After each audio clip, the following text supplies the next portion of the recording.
Bueno, muchas gracias a todos por venir. Yo soy Rafael Fariñas, me dedico hace años a la comunicación de relojes. Actualmente tengo un medio digital que se llama Perpetuo.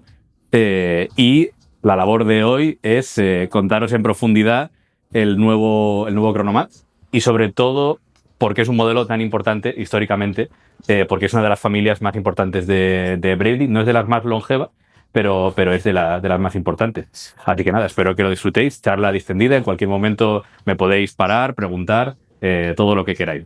Bueno, Soy Ramón, que está en la... efectivamente, es Ramón con las gafas de aviador.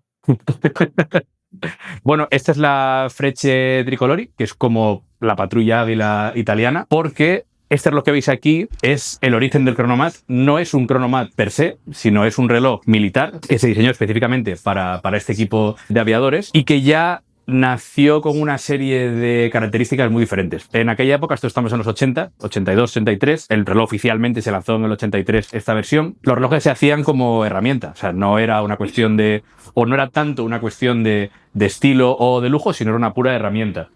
Este reloj nació como un híbrido.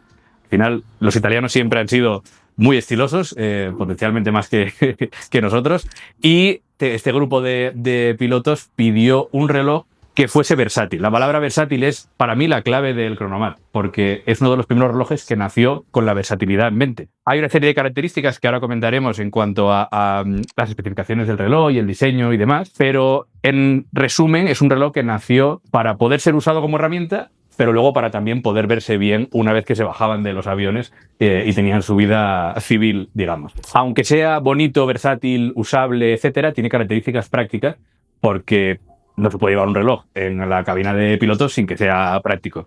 Tres cosas principales, o dos cosas principales, porque lo último es ya la primera denominación del nombre Chrono. Lo primero son estas partes, en francés cavalier, en español tetones, que son las protuberancias, podríamos decir, que hay en los cuatro índices, 60, 45, 15, 30, que cumplen dos funciones. La primera, son protuberancias porque protegen al cristal. Los pilotos querían que al abrir la cabina con la mano izquierda, no se les rompiese el cristal, que le pasaba bastante. En esta época, todo plexiglas, pero una parte muy curiosa, y es de donde viene el apartado de los tornillos, es que eran intercambiables. Sobre todo el 15 y el 45 se ponían al revés cuando los pilotos querían hacer una cuenta regresiva en vez de progresiva. Así no había que alterar el mecanismo y se podía hacer la cuenta atrás. La segunda parte importante es la ergonomía. La ergonomía es clave en un reloj, sobre todo, que te va a usar como herramienta.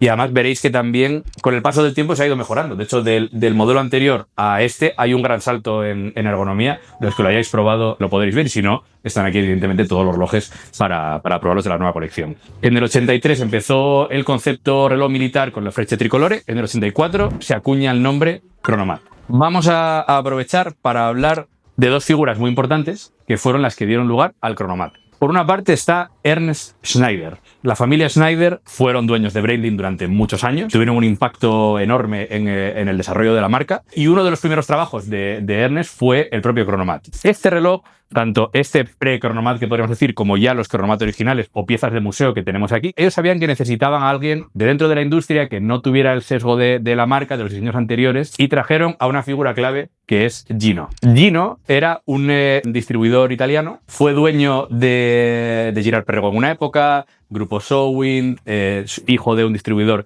de muchísimas marcas. Entonces, Macaluso y Schneider se juntan, y ambos diseñadores de profesión y demás, aparte de hombres de negocios, pero con un arquitectos y con un gusto para el diseño muy grande, y se juntan para crear este reloj que, como os comentaba, nace con la idea de la versatilidad. Su desarrollo histórico es impresionante. En los finales de los 80, gracias al trabajo de Gino Macaluso, empieza a explotar como un fenómeno global. Empieza a moverlo muchísimo por Italia, por la alta sociedad italiana y sobre todo el mundo de la moda italiana. Empezó a estar presente en semanas de la moda de Milán y demás. Y a principios de los 90 dio el salto a Estados Unidos. El salto a Estados Unidos es muy importante porque da lugar a una de las frases que se han acuñado sobre el Chronomat. Esta fotografía de aquí, ya de finales de los 80, es de la revista Vogue, conseguida por Gino Macaluso, que estaba muy en contacto con estilistas y demás. Y ese tobillo es de Cindy Crawford, como anécdota. O sea, realmente fue un reloj muy potente culturalmente. Y ahí, pasados unos años, Vogue acuñó la frase de que el Chronomat era el reloj de los 90. Esto era una pieza súper importante, y por eso hay tantos Chronomat de los 90 en el mercado, en colecciones y demás, porque era un reloj muy, muy, muy popular. O sea, luego tuvo cierto declive en popularidad, con cambios de diseño y demás, pero en esta época era lo más de lo más el Breitling Chronomat. Este es un reloj de regata, que los relojes de regata tienen la curiosidad de que tienen la cuenta regresiva del cronógrafo para ver cuándo empieza la regata, que son siempre en movimiento. Y este es un modelo UTC, Universal Time Control, con un pequeño reloj de cuarzo que sirve de segundo usuario. Vamos con una parte también histórica súper importante, que es el brazalete. El brazalete se denomina rouleau, rouleaux en francés. Ahora, si yo pregunto ¿a qué se os asemeja este brazalete? La gran mayoría de gente piensa que es como un cartucho de bala. Sin embargo, no tiene absolutamente nada que ver. Rouleau es este aparato que se usa para recoger las pelotas de tenis y el brazalete refleja todas las pelotas de tenis puestas de lado. Esto empezó porque Breitling ya antes del Chronomat, a finales de los 70, principios de los 80, empezó a colaborar con el ES, marca deportiva, y decidieron diseñar un brazalete que hiciese homenaje a esto. Al final, el mote se ha quedado, pero ha sido difícil cambiar la concepción. Mucha gente piensa que es un brazalete por un cartucho de balas, que al final tampoco tendría mucho sentido. Pero bueno, es un brazalete icónico, lo veis en las piezas históricas, veréis cómo ha ido evolucionando, es una de las partes que ha cambiado este año. Vamos a pasar ya, después de esta parte histórica, a ver el modelo nuevo. Aquí vemos el cambio de el modelo que estaba en catálogo al que se acaba de presentar hoy, que los tenéis todos por aquí en exposición. Sobre todo son pequeños toques estéticos. Aprovecho para recordar que el Chronomat fue el primer reloj de Breitling en tener el B01, calibre cronógrafo manufactura de Breitling. No quiero aburriros muchísimo con detalles técnicos, pero el B01 es uno de los mejores calibres cronógrafo que hay de producción industrial. Yo he podido estar en la manufactura de Breitling, estar con la gente que está montando el calibre, ver las tolerancias a los que salen de fábrica, que no es información oficial, pero es excelente. Todos los calibres pasan por COSC, tiene un rotor de tungsteno, o sea, tiene una parte técnica muy buena, y este fue el primer reloj en llevar el B01. Además, originalmente llevaban un calibre mítico como es el Valjoux 7750, también para los más aficionados era un calibre súper importante históricamente. Vamos a ver qué ha cambiado el diseño de uno al otro. Como veis, un montón de cosas. Son pequeños detalles, pero que probablemente lo principal es el paso de un brazalete normal, podríamos decir, a uno integrado, o sea, en contraposición a la nueva manera integrada. Ya no tienes dos asas en la caja que salgan y que enganchen el brazalete, está todo integrado y se ve mucho más limpio. Hay cambios en el bisel, se cambia la forma. Antes teníais aquí también marcadores de minuto, que bueno, es también para el concepto de la cuenta regresiva, porque cuando cambiabas el 15 al 45 había que tener marcadores de minuto. Ahora ya no se cambian los tetones, que se llama en español. Entonces ya no tiene tanto sentido tenerlo en el otro lado. Cambios en la ergonomía suele estar determinada por la diferencia entre la altura de la tapa trasera y las asas. O sea, mientras más hueco haya y más salga el brazalete hacia afuera, peor ergonomía va a tener. En este caso es un brazalete de eslabones muy cortitos, que son los eslabones del rouleau, con una caja que cada vez cae más arriba.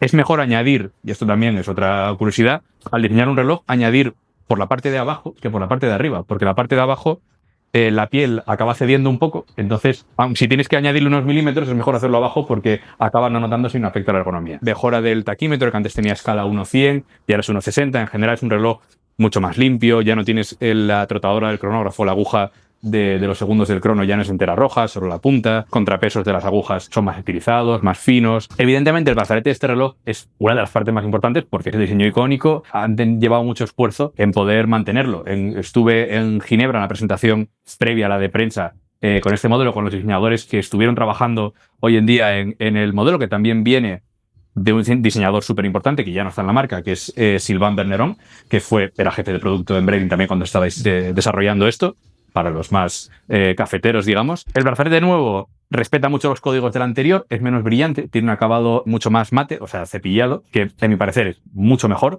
Y tiene un sistema de microajuste, también muy fácil de usar, que es muy cómodo, práctico. O sea, te gusten más o menos los relojes, el microajuste, y más ahora ya pasas de primavera a verano, etcétera, hay que tenerlo. Son 4 milímetros, 2 en cada lado del brazalete, o sea que muy práctico. Y nada, concluimos con los nuevos modelos. Desaparece el GMT, no hay un nuevo GMT, digamos, y tenemos tamaño 36 y 40 en 3 agujas, y el tamaño de 42 de crono, en distintas configuraciones, como veis aquí. Tanto correa de caucho como brazalete rouleau en todos, algunas configuraciones en 2 tonos, las esferas Ice Blue color turquesa tienen el bisel de platino y partes de platino, como siempre respetando los códigos estéticos. Tenéis un modelo en oro entero en crono y luego ya las versiones de acero en 40 y en 36. Y tenéis todos los relojes ahí para poder ver, las piezas históricas. Yo estoy aquí para todo lo que haga falta.